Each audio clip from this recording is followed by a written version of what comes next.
혹시 이런 생각해 보신 적 있으신가요?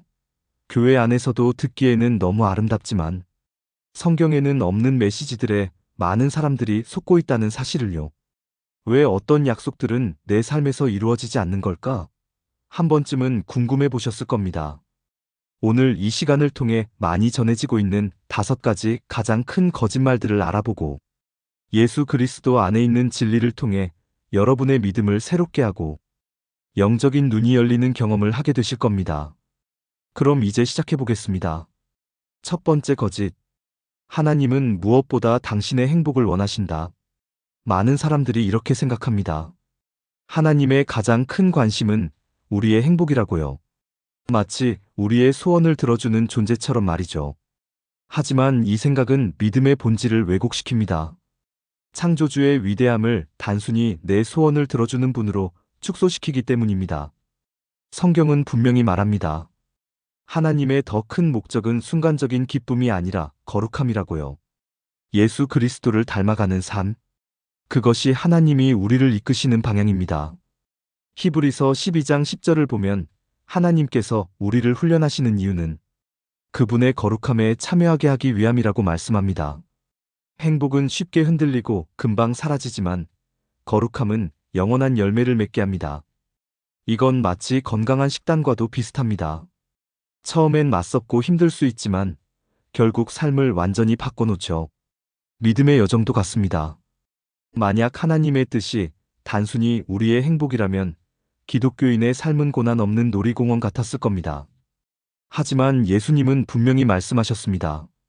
세상에서는 너희가 환난을 당할 것이다. 요한복음 16장 33절. 십자가 자체가 그것을 보여줍니다. 그리스도를 따른다는 것은 포기와 고통 그리고 헌신이 포함된 길입니다. 베드로를 생각해 보세요. 성격이 급했던 한 어부였지만 그의 믿음의 길은 결국 순교로 이어졌습니다. 바울도 마찬가지입니다.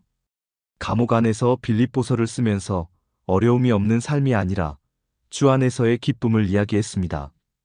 이것이 우리에게 보여주는 건 분명합니다. 진짜 믿음은 환경이 아니라 폭풍 속에서도 함께 하시는 하나님에 달려있다는 사실입니다. 오늘날 많은 곳에서 말하는 행복은 잠깐 피어올랐다 사라지는 연기와 같습니다. 하지만 거룩함은 삶 전체를 비추는 꺼지지 않는 불과 같습니다. 예수님은 눈물 없는 삶을 약속하지 않으셨습니다. 대신 슬퍼하는 자에게 위로를 약속하셨습니다. 이 말은 곧 믿음이란 고통을 피하는 것이 아니라 그 안에서 의미를 발견하는 것이라는 뜻입니다. 욥을 떠올려 보세요. 모든 것을 잃었지만 하나님의 주권을 끝까지 인정했습니다. 그의 이야기는 분명하게 말합니다. 영적인 삶은 세상의 행복이 아니라 하나님의 신실하심에 대한 깊은 신뢰 세워진다는 것을요. 하나님은 나를 행복하게 해주셔야 한다는 생각은 조금만 힘들어도 믿음을 내려놓는 연약한 신앙을 만들게 됩니다. 하지만 성경은 말합니다. 시험은 우리의 믿음을 더 단단하게 만든다고요. 불 속에서 점금이 정제되는 것처럼 말입니다. 그래서 진짜 제자는 겟셈에서 예수님처럼 기도하게 됩니다. 내 뜻이 아니라 아버지의 뜻이 이루어지기를 원합니다. 바로 이 내려놓음의 자리에서 진짜 믿음이 자라납니다. 이건 꿈을 포기하는 게 아니라 하나님의 영원한 계획에 내 마음을 맞추는 과정입니다. 물론 하나님은 기쁨을 싫어하시는 분이 아닙니다. 하지만 그 기쁨의 근원이 환경이 아니라 하나님 자신이 되길 원하십니다. 시편 16편 11절은 이렇게 말합니다. 주의 앞에는 충만한 기쁨이 있다. 진짜 만족은 하나님을 수단으로 사용하는 데서 오는 것이 아니라 하나님을 찾을 때 찾아옵니다. 이걸 깨닫는 순간 사람은 더 이상 하나님이 나를 위해 무엇을 해주실까를 묻지 않고 나는 하나님을 위해 어떻게 살아갈까를 묻게 됩니다. 이것이 바로 영적 성숙의 시작입니다. 그래서 행복을 바라는 것 자체는 잘못이 아닙니다. 하지만 그것이 하나님과의 삶의 중심이 되는 순간 문제가 시작됩니다. 견고한 믿음은 합니다. 고통도 과정의 일부라는 것을요. 눈물 속에도 목적이 있다는 것을요. 거룩함은 우리를 다듬고 훈련시키고 변화시켜 영혼을 준비하게 합니다. 이건 벌이 아니라 자녀를 성장시키기 위해 훈련하시는 아버지의 사랑입니다. 그러므로 기독교가 행복으로 가는 지름길이라는 착각을 버리고 제자는 십자가의 길을 걸어야 합니다.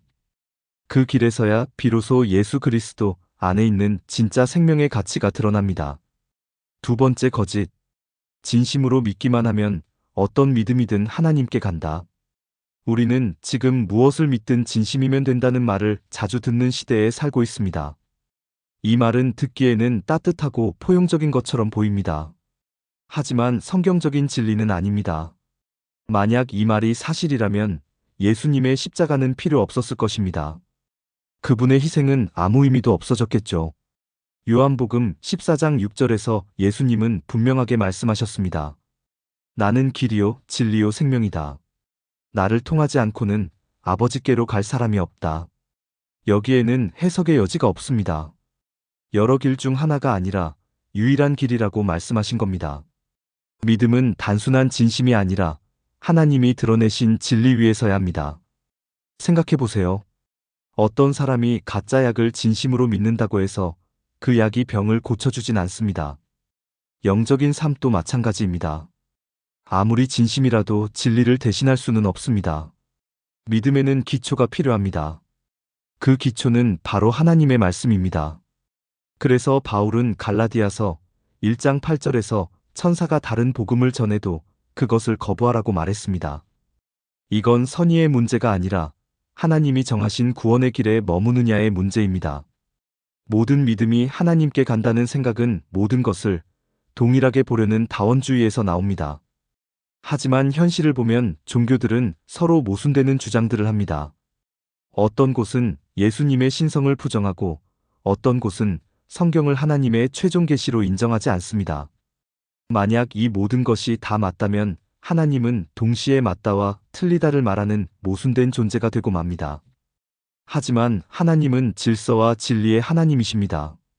예수님은 단순히 하나의 종교를 세우러 오신 것이 아니라 하나님의 마음을 드러내고 유일한 화의 길을 열기 위해 오셨습니다. 십자가는 다원주의의 상징이 아니라 유일성의 상징입니다. 마태복음 7장에서 예수님은 좁은 길의 비유를 말씀하시며 생명으로 가는 길은 좁고 찾는 사람이 적다고 하셨습니다. 이건 하나님이 사람을 배제한다는 뜻이 아니라 진리는 하나이며 결단이 필요하다는 뜻입니다. 진짜 믿음은 여러 사상을 섞는 것이 아니라 성경 위에 굳게 서는 것입니다. 마치 지도와 같습니다. 목적지로 가는 길이 하나라면 다른 길로 가는 것은 결국 길을 잃는 것과 같습니다. 아무리 진심이라도 틀린 길은 목적지에 도달할 수 없습니다. 오직 그리스도께 돌아올 때 비로소 올바른 방향과 영혼의 안전을 찾게 됩니다. 또 하나 중요한 점은 이 생각은 결국 복음을 전할 필요가 없다는 결론으로 이어진다는 것입니다. 만약 모든 믿음이 하나님께로 이어진다면 굳이 왜 예수님을 전해야 할까요? 하지만 예수님은 마가복음 16장 15절에서 분명히 말씀하셨습니다. 너희는 온 세상에 다니며 모든 피조물에게 복음을 전파하라. 이 말씀은 우리에게 한 가지를 분명히 보여줍니다. 진짜 사랑은 사람이 구원받지 못할 믿음에 머무르도록 내버려 두는 것이 아니라 그리스도 안에 있는 구원의 길을 알려주는 것이라는 사실입니다. 마치 친구가 절벽을 향해 걸어가고 있는데 존중한다는 이유로 아무 말도 하지 않는 것과 같습니다. 사랑은 때로 아프고 불편하더라도 올바른 길을 보여주는 데서 드러납니다. 그래서 오직 예수 그리스도만이 길이다라는 믿음은 교만이 아니라 하나님의 계시에 대한 순종입니다. 기독교 신앙은 다른 사람의 진심을 무시하지 않습니다. 하지만 그 진심이 성경의 진리와 맞닿아 있을 때에만 참된 가치가 있다는 것을 분명히 합니다. 그러므로 제자는 이 진리 위에 굳게 서야 합니다. 그리고 자신에게 주어진 은혜에 감사하며 살아가야 합니다. 구원은 인간의 공로가 아니라 하나님의 사랑으로 열린 길입니다. 이 확신 위에 서 있는 사람은 세상의 여러 주장에 흔들리지 않고 반석 위에 선 것처럼 흔들림 없이 살아갑니다. 구원은 오직 그리스도 안에 있다는 사실을 알고 있기 때문입니다. 세 번째 거짓. 절대 누구도 판단하지 마라. 요즘 가장 많이 들리는 말 중 하나죠. 난 판단하지 마라. 많은 사람들이 이 말을 방패처럼 사용합니다. 어떤 잘못도 지적받지 않기 위해서요. 마치 신앙이 무조건적인 수용만 있는 공간인 것처럼 말입니다. 하지만 이 생각은 마태복음 7장 1절 말씀을 피상적으로 이해한 데서 나온 오해입니다. 예수님은 비판하지 말라고 하셨지만 그 의미는 분별 자체를 금지한 것이 아닙니다. 문맥을 보면 위선적인 판단을 경계하신 것입니다. 즉 자신도 같은 죄를 지으면서 다른 사람만 지적하는 태도, 그것을 문제 삼으신 것이죠. 진짜 믿음은 평가와 교정의 책임을 없애는 것이 아니라 겸손하게 그것을 감당하도록 부릅니다. 예수님이 사람들을 대하신 모습을 보세요. 죄인을 받아들이셨지만 진리를 말하는 것을 멈추신 적은 없습니다. 요한복음 8장에서 가늠한 여인을 용서하신 후에도 이렇게 말씀하셨습니다. 가서 다시는 죄를 짓지 말라. 이건 분명합니다. 하나님의 사랑은 그저 내버려 두는 것이 아니라 사람을 변화시키는 사랑입니다. 만약 아무것도 판단하면 안 된다는 생각을 그대로 받아들이면 결국 죄를 방치하게 되고 교회의 거룩함은 무너지게 됩니다. 성경은 오히려 영적으로 모든 것을 분별하라고 말합니다. 문제는 사람들이 판단과 정죄를 혼동한다는 것입니다. 예수님이 요한복음 7장 24절에서 말씀하신 것처럼 올바른 판단은 겉모습이 아니라 하나님의 말씀 기준으로 판단하는 것입니다. 이건 마치 의사와 같습니다. 병을 진단하는 이유는 환자를 정죄하려는 것이 아니라 치료하기 위해서입니다. 마찬가지로 사랑으로 권면하는 그리스도인은 우월함을 드러내려는 것이 아니라 상대가 하나님의 뜻에 맞게 살아가도록 돕는 것입니다. 이런 돌봄이 없는 믿음은 너무 쉽게 무너지고 잘못된 가르침에 흔들리게 됩니다. 실제 삶에서도 마찬가지입니다. 누군가가 중독이나 죄에 빠져 있다면 단순히 하나님은 널 사랑해라고 말하고 그대로 두는 것은 진짜 사랑이 아닙니다. 진짜 사랑은 손을 내밀고 성경의 빛으로 자유로 가는 길을 보여주는 것입니다. 물론 이것은 쉽지 않습니다. 용기와 영적인 민감함이 필요합니다. 그래서 기도가 중요합니다. 누군가를 바로잡기 전에 하나님의 지혜를 구해야 합니다. 그렇게 할 때 판단은 정죄가 아니라 목양적 돌봄이 됩니다. 또 한 가지 기억해야 할 것은 우리도 결국 하나님 앞에 서게 된다는 사실입니다. 로마서 14장 12절은 말합니다. 각 사람이 자기 일을 하나님께 직고하리라. 이 사실은 우리에게 겸손과 경외심을 줍니다. 우리는 내 생각이 아니라 하나님의 말씀 기준으로 판단해야 합니다. 그럴 때 교만에 빠지지 않고 은혜에 의지하게 됩니다. 분별은 죄가 아닙니다. 오히려 믿음을 지키기 위한 필수적인 요소입니다. 이것이 없다면 우리는 거짓 가르침에 쉽게 속게 됩니다. 그래서 중요한 건 판단하지 않는 것이 아니라 올바르게 판단하는 것입니다. 바울도 고린도전서 5장에서 교회 안의 문제를 분별하라고 말했습니다. 이건 차가움이 아니라 사랑의 표현입니다. 진짜 사랑은 상대를 잘못된 길에 그대로 두지 않습니다. 진리를 가르쳐 줍니다. 그리고 그 진리는 성경에 나타난 그리스도입니다. 네 번째 거지. 믿음이 있으면 하나님이 돈을 배로 불려주신다. 이건 요즘 가장 매력적으로 들리는 거짓 중 하나입니다. 왜냐하면 인간의 본능적인 욕구, 안정과 부를 건드리기 때문입니다. 어떤 설교들은 믿음을 마치 거래 수단처럼 말합니다. 드리면 하나님이 더 크게 돌려주신다. 이른바 번영 신학입니다. 하지만 성경은 예수님을 따른다고 해서 부자가 된다고 약속한 적이 없습니다. 오히려 디모데전서 6장 10절은 말합니다. 돈을 사랑함이 모든 악의 뿌리다. 믿음의 중심은 지갑이 아니라 변화된 마음입니다. 성경 속 믿음의 사람들을 보세요. 대부분 부자가 아니었습니다. 바울은 풍족할 때도 부족할 때도 만족하는 법을 배웠다고 말합니다. 빌립보서 412. 욥은 모든 것을 잃었지만 이렇게 고백합니다. 주신 분도 하나님이시고 가져가신 분도 하나님이시다. 이건 분명합니다. 믿음은 재정적인 안정이 아니라 어떤 상황에서도 하나님을 신뢰하는 것입니다. 믿음을 돈을 벌기 위한 수단으로 만드는 순간 복음은 왜곡됩니다. 예수님은 마태복음 6장에서의 땅에 쌓는 보물이 아니라 하늘에 쌓는 보물을 말씀하셨습니다. 진짜 부유함은 예수님이 주시는 평안과 목적 소망입니다. 물론 하나님은 물질적으로도 축복하실 수 있습니다. 하지만 그것이 목적이 되어서는 안 됩니다. 중요한 건 그때 우리의 마음이 돈에 묶여 있지 않다는 것입니다. 예수님은 주기도문에서 오늘 우리에게 일용할 양식을 주옵소서라고 가르치셨습니다. 이건 사치가 아니라 필요한 만큼의 공급을 구하는 기도입니다. 진짜 믿음은 부를 늘리려 하기보다 하나님이 채우신다는 확신 속에 살아갑니다. 다섯 번째 거짓. 한번 구원받으면 어떻게 살아도 괜찮다. 이 생각도 많이 퍼져 있습니다. 한번 믿기만 하면 끝이다. 그 이후 삶은 상관없다. 이건 구원을 너무 가볍게 만드는 생각입니다. 성경은 말합니다. 구원은 시작이 아니라 지속적인 변화의 길이라고요. 야고보서 2장 26절은 행함이 없는 믿음은 죽은 것이라고 말합니다. 진짜 믿음은 반드시 변화된 삶으로 나타납니다. 하나님의 은혜는 사람을 그대로 두지 않습니다. 반드시 바꾸어 놓습니다. 복음서를 보면 예수님은 누구에게도 그냥 믿기만 하고 그대로 살아라고 하지 않으셨습니다. 항상 새로운 삶으로의 초대를 하셨습니다. 부자 청년의 이야기를 떠올려 보세요. 예수님은 그에게 자신을 따르는데 방해가 되는 것을 내려놓으라고 하셨습니다. 또 사개오는 어떠했나요? 예수님을 만난 후 자신이 속여 빼앗은 것들을 돌려주고 재산의 절반을 가난한 사람들에게 나누어 주기로 결단했습니다. 이 두 이야기가 우리에게 보여주는 것은 분명합니다. 진짜 믿음은 반드시 삶의 변화를 만들어낸다는 것입니다. 이건 하루아침에 완벽해지는 이야기가 아닙니다.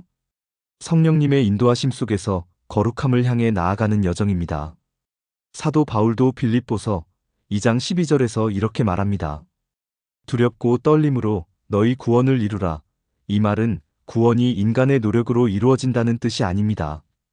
오히려 그만큼 구원이 귀하기 때문에 책임 있게 살아가라는 의미입니다. 은혜는 죄를 지어도 된다는 면허가 아니라 죄를 이길 수 있는 힘입니다. 로마서 6장 12절에서 바울은 이렇게 묻습니다. 은혜가 더하게 하려고 죄에 계속 머물겠느냐? 결코 그럴 수 없다고 단호하게 말합니다. 그리스도 안에서의 삶은 과거와의 단절을 요구합니다. 그리고 매일 예수님의 길을 따라가는 결단을 필요로 합니다. 한번 구원받으면 끝이 달라는 잘못된 확신은 사람들로 하여금 신앙을 느슨하게 만들고 어떻게 살아도 상관없다는 착각에 빠지게 합니다. 하지만 예수님은 마태복음 7장 21절에서 이렇게 경고하셨습니다. 주여 주여 하는 자마다 천국에 들어가는 것이 아니라 아버지의 뜻대로 행하는 자라야 들어간다. 이 말은 분명합니다. 믿음의 고백은 순종이라는 삶으로 이어져야 한다는 것입니다. 말로만이 아니라 삶으로 살아내야 합니다. 진짜 믿음은 이웃을 사랑하고 용서하고 섬기고 어려움 속에서도 흔들리지 않는 모습으로 나타납니다. 교회 역사 속에서도 이 진리는 계속 증명되어 왔습니다. 진짜로 예수님을 만난 사람들은 단순히 믿습니다라고 말하는 데서 끝나지 않았습니다. 그들의 삶 자체가 하나님의 빛을 드러냈습니다. 마틴 루터는 우리는 오직 믿음으로 구원받는다고 말했습니다. 하지만 그는 한 가지를 덧붙였습니다. 그 믿음은 결코 혼자 오지 않는다고요. 반드시 열매를 맺는다고 말입니다. 또 존 웨슬리는 은혜로 변화된 삶의 결과로 거룩함이 반드시 따라온다고 설교했습니다. 이 모든 메시지는 하나를 가리킵니다. 복음은 멈춰있는 믿음이 아니라 살아 움직이는 믿음이라는 것입니다. 그래서 구원은 단 한 번의 사건이 아니라 지속적인 변화의 과정입니다. 하나님의 은혜를 경험한 사람은 삶이 달라지기 시작합니다. 성령님의 인도하심을 따라 살아가게 됩니다. 영원한 구원의 약속은 분명 존재합니다. 하지만 그것은 끝까지 믿음을 지키는 삶과 연결되어 있습니다. 마태복음 24장 13절은 이렇게 말합니다. 끝까지 견디는 자가 구원을 얻으리라. 이것이 바로 그리스도인의 삶의 아름다움입니다. 단순히 선물을 받는 것이 아니라 매일 하나님과 동행하며 예수님이 우리의 삶을 만들어 가시도록 맡기는 삶입니다. 진짜 믿음은 불순종을 정당화하는 핑계가 아니라 거룩함의 길을 걸어갈 수 있는 힘입니다.